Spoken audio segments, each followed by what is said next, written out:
শুনেছেন আমার ভাইয়ের সঙ্গে কি ব্যবহার করা হচ্ছে। সুতরাং এই মানুষটি সকলের প্রিয় মানুষ।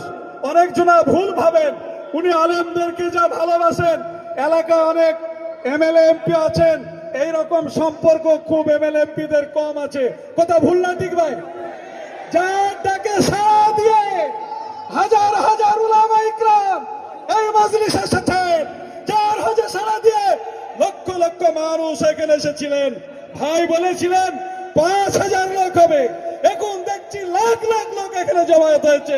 জোরে বলি নারায়ে তাকবীর, নারায়ে তাকবীর, জনাব হুমায়ুন কবির সাহেব জিন্দাবাদ। হাইকোর্টের এই বাবরি মসজিদের মামলায় যিনি লড়েছিলেন, লড়াই করেছিলেন, বিরোধীদের মুখে চুনকালি দিয়েছিলেন, সেই আলী আফজাল ভাই এসেছেন।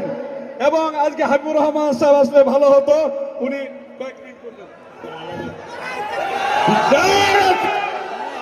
নারায়ে তাকবীর, হুমায়ুন কবির জিন্দাবাদ, বাবরি মসজিদ জিন্দাবাদ, বাবরি মসজিদ জিন্দাবাদ। बिस्मिल्लाहिर रहमानिर रहीम।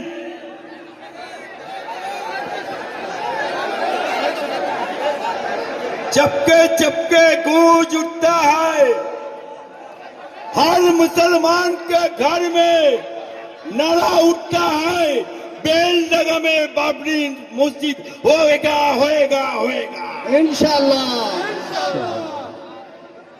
जिसको करना है, जो करना है उखाड़ लो, हम लोग लड़ने के लिए तैयार हैं। जिसको साथ खोदा है उसको डरने का बात नहीं है।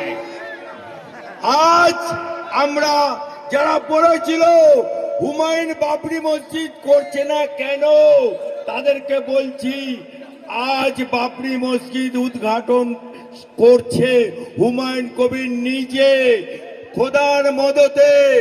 আর যারা বলছে কিনা বাবরি মসজিদের নাম ঘেঁষে ঘেঁষে তুলে দেব, তাদেরকে বলছি আমরা গ্রাম বাংলার মানুষ, হাতে নুরো নিয়ে তাদেরও ঘষে ঘষে ফর্সা করে দেব।